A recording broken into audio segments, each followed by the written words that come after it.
What up, it's your boy T-Bird here on The Reaction. About to do another video rather than this new year of 2019. Happy New Year's.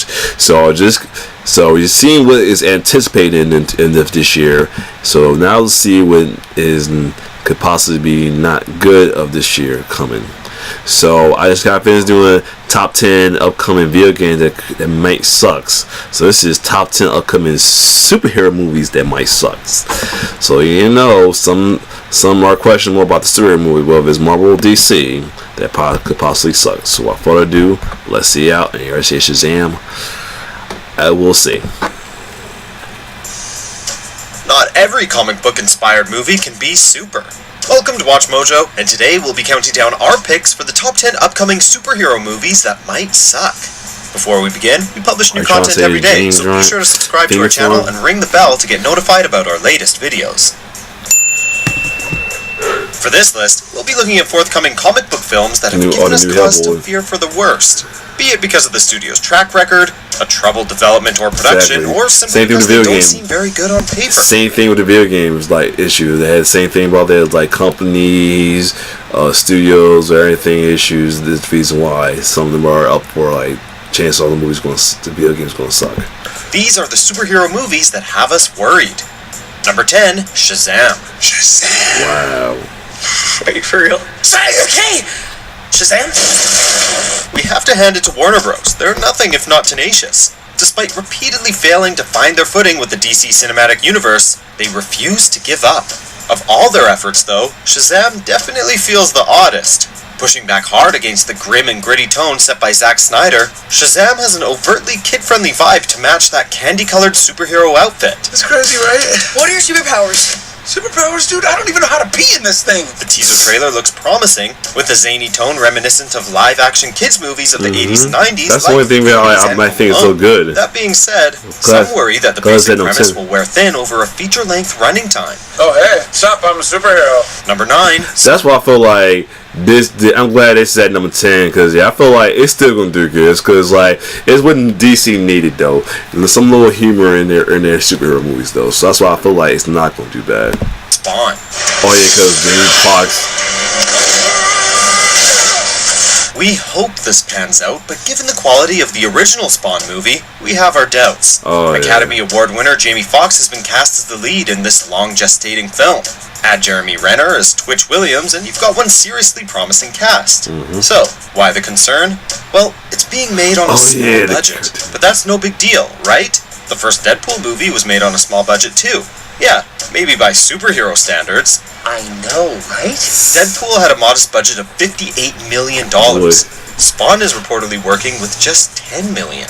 How do you do Spawn's world justice on a budget like that? The fact that Spawn's creator Todd McFarlane is directing also has us concerned, as his only other directing experience is a handful of music videos. Don't doubt this. Some people have. No, I don't doubt a director who's come from directing most of music videos though. I mean, F. Gary Gray was that before, and now he's one of the best directors of all time though. So can't doubt that. Which would be kind of redundant. Number 8, The Batman. The Batman. 20 years in Gotham. Oh, the one with Ben. We've seen what promises are worth. How many good guys are left? How many stayed that way? There's arguably no upcoming film that better represents the tumult of the DC Universe than this one. At first, we were getting a Ben Affleck directed film with him in the leading role. It was set to hit theaters in 2018. Now, Affleck has stepped down as director, and there's doubt and confusion as to who will wear the cowl. Rumors that the film will focus on a younger Caped Crusader.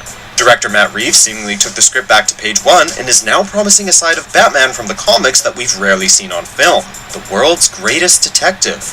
Though this director's vision and track record inspire hope, we can't help but worry about the rocky development thus far, or WB messing with Reeves' vision. Right. What are your superpowers again? I'm rich. I'm rich. 7, Gambit. Gambit. We know what you think. This movie is still happening. Talks of a Gambit solo film date back nearly a decade to when Taylor Kitsch played the role in X-Men Origins Wolverine.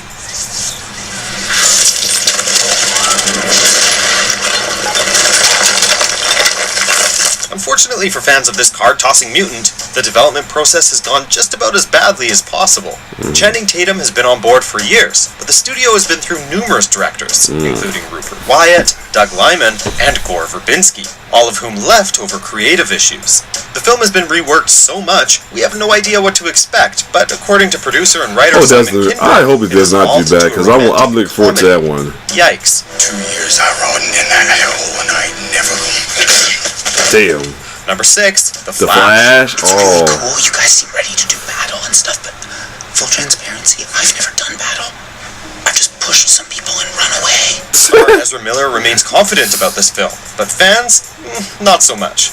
As of 2018, the year the film was originally set to be released, The Flash's standalone movie is set for a 2021 release date. Names associated with the film have included Phil Lord and Chris Miller, Seth Grahame-Smith, Greg Berlanti, Rick Famuyiwa, even Robert Zemeckis. While the film was originally called Flashpoint, that title has been called into question recently, though The Hollywood Reporter's Boris Kidd clarified that the name change doesn't necessarily mean the film won't be an adaptation of the 2011 storyline.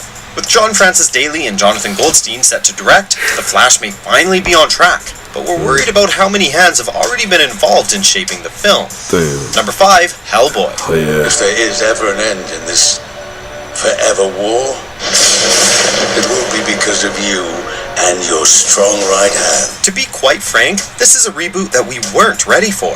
Right. Sure, Guillermo del Toro's Hellboy films performed rather modestly at the box office, but they were a beautiful and unique take on a truly one-of-a-kind character. Fans wanted a third film with Perlman to make it a proper trilogy. Right. With that being said, we tried to approach this reboot with an open mind. Stranger Things' David Harbour feels like a great choice for the role, and the involvement of Hellboy creator Mike Mignola inspired hope. Unfortunately, the test screenings reportedly went very poorly.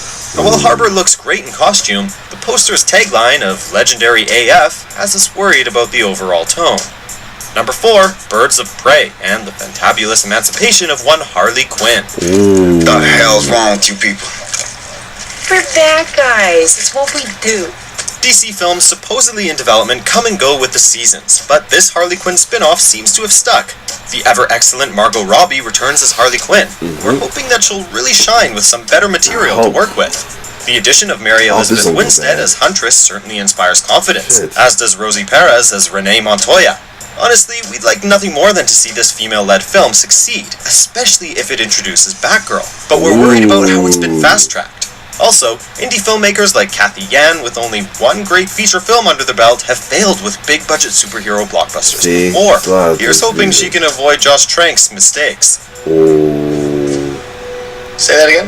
Number 3, The New Mutants. Have you ever experienced Oh, anything you'd yeah. consider abnormal?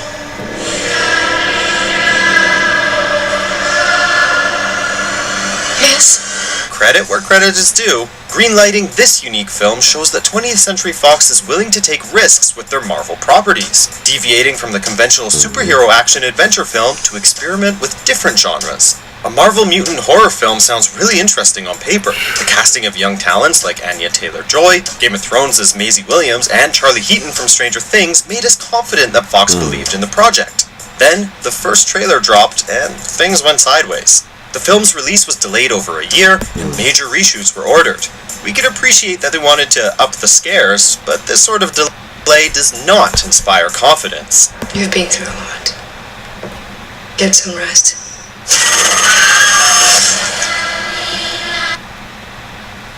Oh, yeah, what's going on?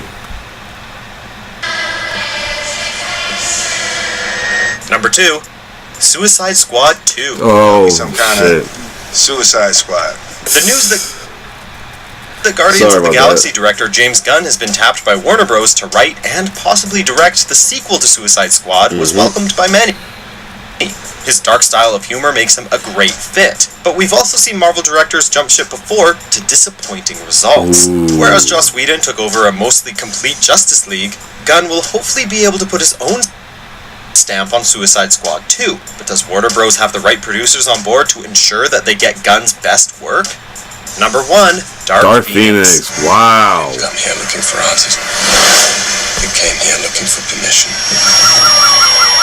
Well, things are working out great for Fox's R-rated films like Deadpool Wow. and Logan. Their core X-Men franchise seems to be suffering. Like the New Mutants, X-Men Dark Phoenix got significantly delayed to allow for reshoots. The film marks longtime X-Men screenwriter and producer Simon Kinberg's directorial debut. A first-time director retelling a story that he already mishandled as a writer over a decade earlier with X-Men The Last Stand?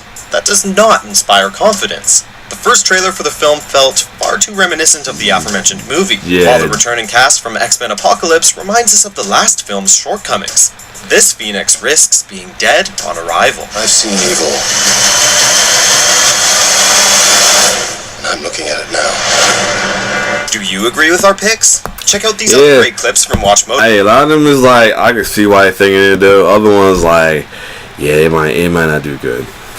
But only one, like I said, the only one I said I feel like it's not going to suck is the Shazam, because probably when I feel like what DC needed something a little more comic relief, a little humor in it as well too. Cause you see like the Marvel, they're like adventure or anything, but have some kind of humor in it though. And that's why Aquaman did so good, because he had a little humor in it too. Shazam might do the same thing though, for real. That's what I feel. Well, than that, this is a good countdown for real. So, well, hopefully, like I said about the video games, maybe some doubts to be changed. But if you like more reaction, like, share, subscribe to my YouTube channel. It's your boy T-Bird signing off. One love.